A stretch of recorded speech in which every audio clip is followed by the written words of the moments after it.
अस्सलाम वालेकुम। मेरा नाम सैन इकबाल है और आप मेरा यूट्यूब चैनल देख रहे हैं। अगर अभी तक आपने चैनल को सब्सक्राइब नहीं किया तो आपसे रिक्वेस्ट है कि चैनल को सब्सक्राइब करें और कमेंट सेक्शन में अपनी कीमती राय से आगाह करें। जनाब, ये क्या हो गया? इंडिया की तो बात नहीं होगी थी। जिस तरह नून लीग की कहते हैं कि साड़ी तो गल हो गई है, इंडिया की भी ऐसे ही लगता था जैसे इंडिया की गल हो गई है। जनाब, खबर ये है, सबको पता है, आपको ऑस्ट्रेलिया ने छठी बार वर्ल्ड कप अपने नाम किया। हिंदुस्तान को आज शिकस्त हुई है, हिंदुस्तान में हुई है, अहमदाबाद में 1 लाख करोड़ के सामने। उसी स्टेडियम में जिसमें इंडिया ने पाकिस्तान को शिकस्त दी, आज इंडिया को शिकस्त का सामना करना पड़ा 1 लाख लोगों के सामने फाइनल के दौरान। और जो इसमें मज़े की बात यह है कि BCCI और ICC की जानिब से सहूलतकारी throughout the tournament India के लिए जो है वो जारी रही। हाँ, इंडिया की टीम ने परफॉर्म भी अच्छा किया और वो अभी तक अनबीटन थे। फाइनल तक उन्होंने कोई मैच नहीं हारा, लेकिन आज जो है वो इंडिया को शिकस्त का सामना करना पड़ा। और ये एक बुरी शिकस्त थी क्योंकि इंडिया 240 पर ऑल आउट, 241 का हदफ था ऑस्ट्रेलिया जैसी टीम के लिए, तो बज़ाहिर ये बहुत कम हदफ था। और ऑस्ट्रेलिया ने वही जब स्टार्ट किया तो उनका टॉप ऑर्डर थोड़ा सा शेकी था, जल्दी आउट हुए उनके। लेकिन फिर जो चौथी विकेट की शराकत में पार्टनरशिप लगाई गई, उसमें ट्रेविस हेड का जो किरदार था वो काफ़ी अहम था। और उनकी जो आज की इनिंग है वो यकीनन एक मैच विनिंग इनिंग थी। और उन्होंने जो इंडिया के हाथों से कप जो है वो छीन कर ऑस्ट्रेलिया के नाम किया।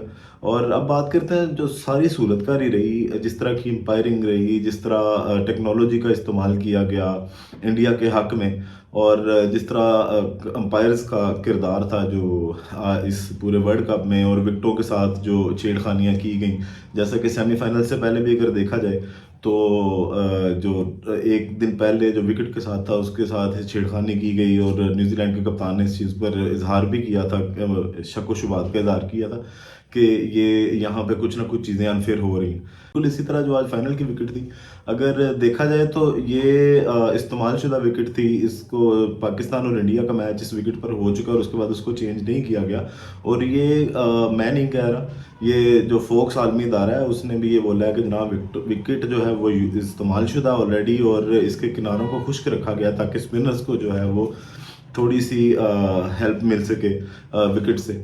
और फिर वही है कि जो जब कोई इंटरनेशनल इवेंट होता है, कोई इंटरनेशनल ICC इवेंट होता है, तो उसमें जो क्यूरेटर्स होते हैं वो ICC के होते हैं, वो BCCI के नहीं होते। लेकिन थ्रू आउट द टूर्नामेंट हमने ये देखा कि जहाँ जहाँ पे जैसे वो वाइट बॉल, जब विराट कोहली की सेंचुरी रहती थी तो वाइट बॉल को वाइट बॉल ना दिया गया। कई जगह पे आपने DRS के में टेक्नोलॉजी को चेंज करते हुए देखा।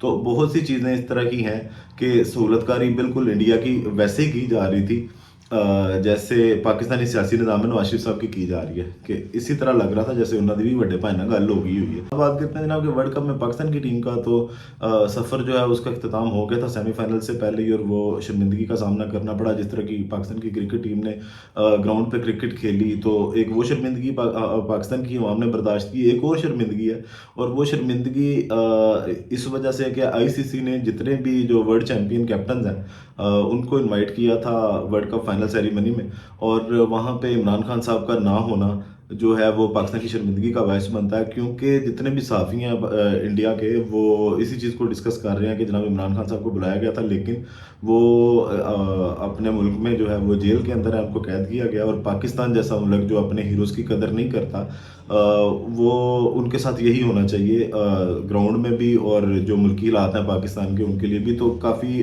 इस चीज़ पर शर्मिंदगी का सामना करना पड़ रहा है। और इमरान खान साहब की जगह पे जो टाइटल ICC की जानिब से उन कप्तानों को दिया जाना था वो ज़का अशरफ साहब रिसीव करेंगे। इमरान खान साहब को तो जनाब जेल से कचहरी तक नहीं पहुंचाया जा रहा, तो इंडिया कहाँ भेजना था उन्होंने इस तरह की सेरेमनी के लिए। तो ये पाकिस्तान के लिए काफ़ी शर्मिंदगी का बायस ज़रूर बनी है ये चीज़। और इसके बारे में हमारी अदालतों को भी सोचना चाहिए, ज़रूर सोचना चाहिए कि एक साइड पे उस तरह के मुजरिम जो पाकिस्तान की आला तरीन अदलिया अदालत उज़्मा से जिनको कन्विक्टेड करार दिया गया, और वो पाकिस्तान जब वापस आते हैं और उनको जिस तरह की आसान इंसाफ की फराहमी की जाती है, और उनकी ज़मानतें जिस तरह दी जाती हैं, उनके जिस तरह से बायोमेट्रिक करवाए जाते हैं, और जिस तरह वो आज़ादाना ज़मानतों के साथ, हालांकि केसेस उन पे हैं, सज़ाएँ वापस नहीं हुई, सिर्फ ज़मानत जमानतों के सर पे वो पूरा मुल्क घूम रहे हैं कि भी वो और उनको प्रोटोकॉल दिया जा रहा है वज़ीर आज़म वाला, और उनके साथ जो गैर मुल्की सफ़ीर हैं उनकी मुलाकातें हो रही हैं। एक मुजरिम है, अभी तक वो मुजरिम है, सिर्फ ज़मानतों पे है।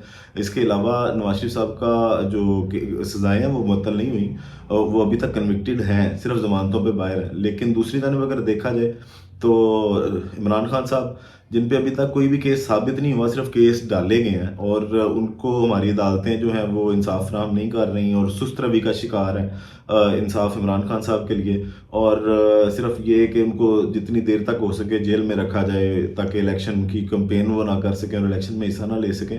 तो ये अब इस तरह के मामलात जब पूरी दुनिया के सामने जाते हैं तो लोगों का अपने हीरोज़ के साथ जो रवैया होता है वो बिल्कुल डिफरेंट होता है। हमारा रवैया अपने हीरोज़ के साथ पता नहीं क्यों बिल्कुल डिफरेंट है। हम अपने हर हीरो को जो है वो मरने के बाद या तो उसको हीरो मानते हैं, या फिर जब तक वो ज़िंदा होता है तो उसको किसी ना किसी चीज़ की सज़ा ज़रूर दी जाती है। और जिस तरह आज ये बदनामी पूरी दुनिया में पाकिस्तान की एक बार फिर हुई है कि इमरान खान साहब को एक हीरो की तरह आईसीसी ने इनवाइट किया था इंडिया में वर्ल्ड कप फाइनल सेरेमनी में, और वो जेलों में है, और दूसरी जानब जो पाकिस्तान में मुजरिम है उनका जो है वो कोई उनको तेज़ तरीन इंसाफ दिया जा रहा है, उनकी जेब तक इंसाफ पहुँचाया जा रहा है, और उनके लिए इंसाफ की होम डिलीवरी की जा रही है। जैसा कि हमने आपको बार बार ये ज़रूर बताना है कि हमारी अदालतों का इस टाइम क्या रवैया है, कि जो इंसाफ का तराजू है उसके पलड़े बराबर नहीं है।